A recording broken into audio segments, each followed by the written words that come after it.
Sir, ഒരു important clue കിട്ടിയിട്ടുണ്ട്. സണ്ണിയുടെ വീട്ടിലെ ചുവരിലും മറ്റും കണ്ട ഫിംഗർ പ്രിന്റും ഈ ഫയലിൽ കാണുന്ന ജാഫറിന്റെ ഫിംഗർ പ്രിന്റും ഐഡന്റിക്കലാണ്. മാത്രമല്ല, നമ്മൾ അവിടുന്ന് കാസ്റ്റ് ചെയ്തെടുത്ത ഷൂസിന്റെ ഈ അടയാളവും ജാഫറിലേക്കാണ് ഫോക്കസ് ചെയ്യുന്നത്. അപ്പോൾ ഈ മരണവുമായി ജാഫറിന് ബന്ധമുണ്ടെന്നാണോ താൻ പറഞ്ഞു വരുന്നത്? എന്ന് കൺഫേം ചെയ്യാൻ പറ്റില്ല, പക്ഷെ അവന്റെ പ്രസൻസ് അവിടെ ഉണ്ടായിരുന്നു, അത് ഉറപ്പാ.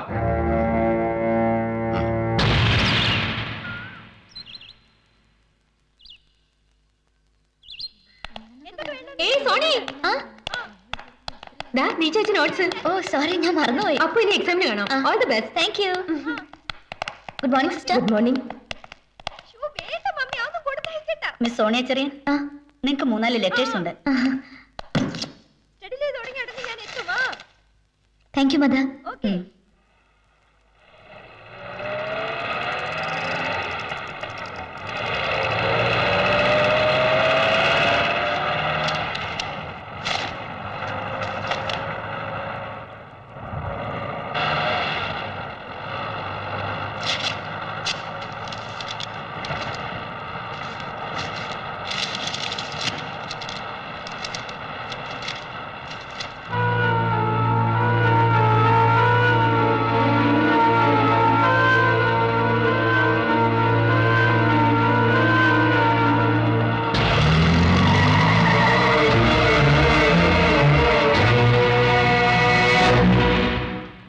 അനിയത്തിക്ക് ഇങ്ങനെ ഒരു കത്ത് നീ ഒരിക്കലും എന്നിൽ നിന്ന് പ്രതീക്ഷിച്ചിരിക്കില്ലെന്നറിയാം. ജീവിതത്തെക്കുറിച്ചുള്ള എൻ്റെ എല്ലാ സ്വപ്നങ്ങളും അസ്തമിക്കുകയാണ്. ഒരു ഭർത്താവ് ഭാര്യയിൽ നിന്നും പ്രതീക്ഷിക്കുന്ന സന്തോഷമോ പരിചരണമോ നൽകുവാനുള്ള കഴിവ് എനിക്ക് നഷ്ടപ്പെട്ടിരിക്കുന്നു. ഒരു ഭാര്യ എന്ന നിലയിൽ അദ്ദേഹത്തിന് ഒരു ഭാരമായി ജീവിക്കുന്നതിൽ ഇനി അർത്ഥമില്ലെന്ന് തോന്നുന്നു. ഒരു വിഷമമേ ഉള്ളൂ എനിക്ക്. എന്റെ മോള്, അവളെ ഞാൻ നിന്നെ ഏൽപ്പിക്കുകയാണ്. അമ്മയില്ലാത്ത ദുഃഖം അറിയിക്കാതെ നീ വേണം ഇനി അവളെ വളർത്താൻ. മറ്റൊരു സ്ത്രീയെ എന്റെ മോൾ അമ്മയെന്ന് വിളിക്കുന്നത് എനിക്ക് ഓർക്കാൻ പോലും കഴിയുന്നില്ല. എന്റെ മോളുടെ അമ്മ എന്നും ഇനി നീ ആയിരിക്കണം. ഇതെന്റെ അവസാനത്തെ ആഗ്രഹമാണ്.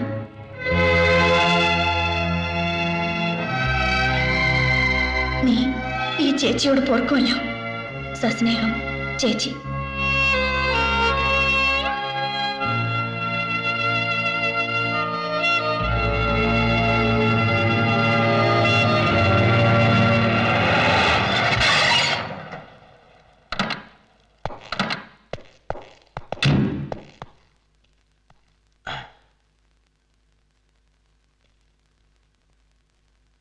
ഞങ്ങൾ വന്നത് മിസ്സിസിന്റെ മരണത്തെക്കുറിച്ച് ചില കാര്യങ്ങൾ.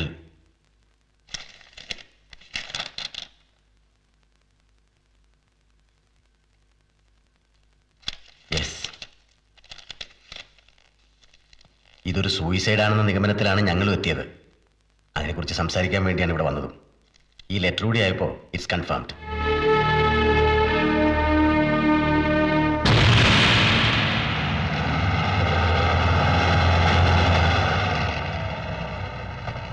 സാർ, ആക്ച്വലി നമ്മൾ അവിടെ ചെന്നത് സാർ, ആൻസിയുടെ മരണം ഒരു ആത്മഹത്യ അല്ല എന്ന നിഗമനത്തിലാണ് നമ്മൾ അവിടെ ചെന്നത്. എന്നിട്ട് സാർ അവരോട് പറഞ്ഞത്, എടോ, ഇതിനാണ് പ്രായവും പക്വതയും വരണമെന്ന് പറയുന്നത്. സമയവും സന്ദർഭവും നോക്കി വേണം നമ്മൾ റിയാക്ട് ചെയ്യാൻ. ആ കത്തുകൂടി കിട്ടിയതോടെ ആൻസി ആത്മഹത്യ ചെയ്തിരിക്കുകയാണെന്ന് അവർ പൂർണ്ണമായി വിശ്വസിച്ചിരിക്കുകയാണ്. അപ്പൊ നമ്മളിപ്പോൾ ചെന്ന് അവരെ വെറുതെ കൺഫ്യൂസ് ചെയ്തിട്ട് എന്താ കാര്യം? അപ്പൊ സാർ, ജാഫറിന് ഈ മരണവുമായി ബന്ധമുള്ളതായി നമ്മുടെ കയ്യിൽ സ്ട്രോങ് എവിഡൻസ് ഒന്നുമില്ലല്ലോ. അയാൾ അവിടെ ചെന്നു എന്നുള്ളതിനുള്ള പ്രൂഫല്ലേ ഉള്ളൂ. അത് നമ്മുടെ 2 കോന്തന്മാർ അവിടെ കാവൽ നിൽക്കുമ്പോഴല്ലേ അവൻ പുല്ല് പോലെ വന്നിട്ട് പോയത്. പുറത്തു പറയാൻ പറ്റുമോ? താൻ ആദ്യം ആ ജാഫറിനെ പൊക്കാൻ നോക്ക്. സാർ,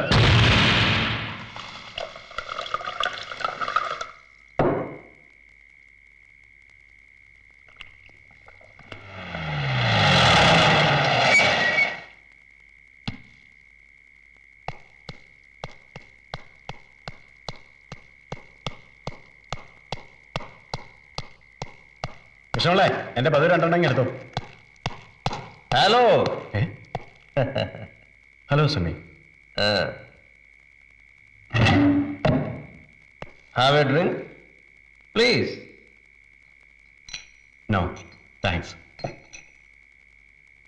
എന്താണോ ഇത്? തന്നെ എവിടെയെങ്കിലും പതിവുള്ളതല്ലോ. തനിക്കത് എന്ത് പറ്റി? എന്തോ പറ്റാൻ, എല്ലാം പോയില്ലേ. എന്റെ ആൻസി എന്നെ വിട്ടു പോയില്ലേടോ. അവക്ക് വേണ്ടി ഒരിക്കൽ ഞാനിതെല്ലാം അവസാനിപ്പിച്ചതായിരുന്നു. ഇപ്പോഴും അവക്ക് വേണ്ടി തന്നെ ഞാനിതെല്ലാം ആരംഭിച്ചിരിക്കുന്നത്.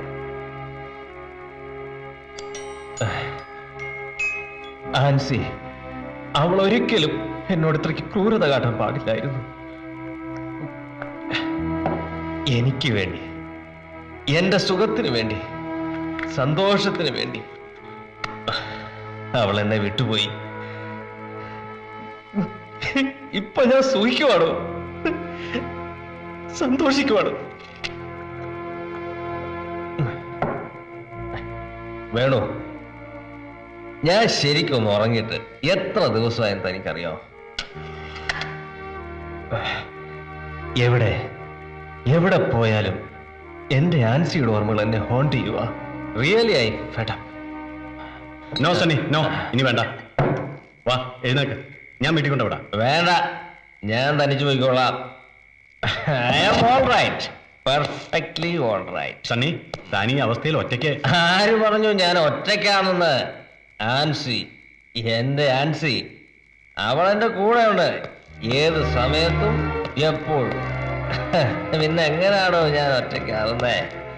She is with me always.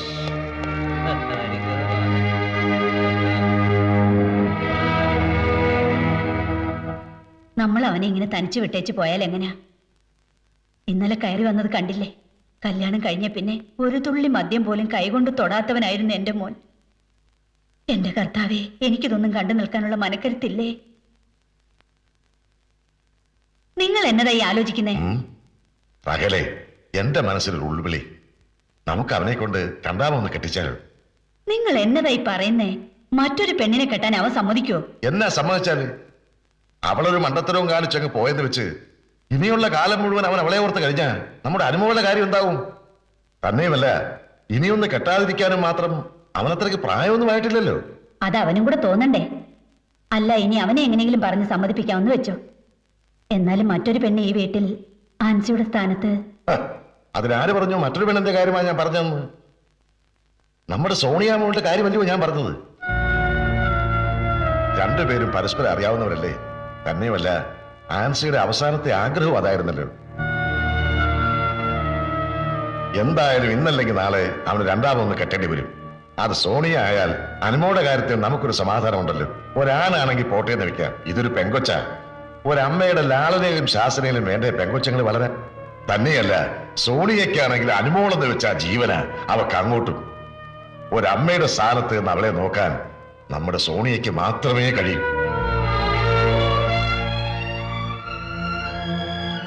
ചെറിയാച്ചൻ എന്നതാ ഒന്നും പറയാത്തത്? എന്റെ മനസ്സിലും അങ്ങനെ തോന്നാതിരുന്നില്ല. നമ്മളെല്ലാം ഒരുപോലെ ചിന്തിച്ചത് കർത്താവിന്റെ അരുളപ്പാട് കൊണ്ടാ ചെറിയാച്ച.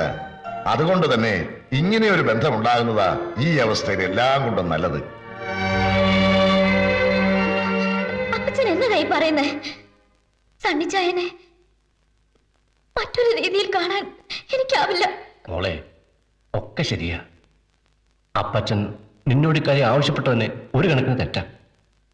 പക്ഷേ ഇങ്ങനൊരവസ്ഥയിൽ സണ്ണിയെ തനിച്ചങ്ങ് വിട്ടാൽ അനുമോളുടെ കാര്യം നീ ഒന്ന് ആലോചിച്ച് നോക്ക്. ഇപ്പോഴത്തെ ഈ ദുഃഖവും വിഷമമൊക്കെ മാറുമ്പോൾ സണ്ണി അവളെ ഏതെങ്കിലും കോൺവെന്റിൽ കൊണ്ടുവന്നാക്കും. ഒരമ്മയുടെ സ്നേഹവും പരിചരണവും കിട്ടേണ്ട പ്രായത്തിൽ നമ്മുടെ അനുമോള്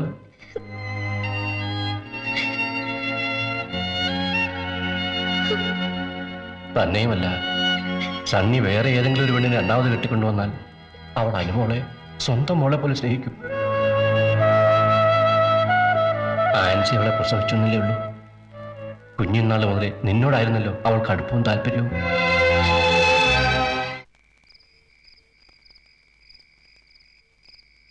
നമ്മളെല്ലാവരും എന്നും ഇങ്ങനെ ദുഃഖിച്ചുകൊണ്ടിരുന്ന മരിച്ചുപോയ ആൻസി മോള് തിരിച്ചു വരുമോ?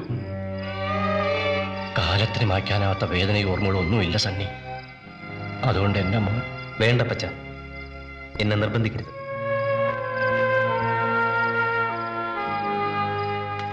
മോനെ, നമ്മുടെ കുടുംബത്തിന് വേണ്ടി, അനുമോൾക്ക് വേണ്ടി നിന്നെ വിവാഹം കഴിക്കാൻ സോണിക്ക് സമ്മതമാണ്. സമ്മതം. എല്ലാവരും കൂടി അവളെ നിർബന്ധിച്ച് സമ്മതിപ്പിച്ചു. അതാ ശരി. പാവം സോണി, നിങ്ങൾക്കാർക്കും അവളുടെ മനസ്സ് കാണാൻ കഴിയില്ല. എടാ സണ്ണി, ഭാര്യ മരിച്ചു കഴിഞ്ഞാൽ ഭാര്യയുടെ അനിയത്തിയെ വിവാഹം കഴിക്കുക എന്നുള്ളത് ഒരു പുതിയ സംഭവമൊന്നുമല്ല. ആയിരിക്കാം. എന്ന് വെച്ച് ഞാനും അങ്ങനെ ആവണമെന്നുണ്ടോ? വിവാഹിതനും ഒരു കുട്ടിയുടെ അച്ഛനുമായ എന്നെ സോണി വിവാഹം കഴിക്കാന്ന് വെച്ചാൽ ഇല്ല, ഒരിക്കലും ഞാൻ അവൾക്ക് അനുയോജ്യനായ ഭർത്താവല്ല.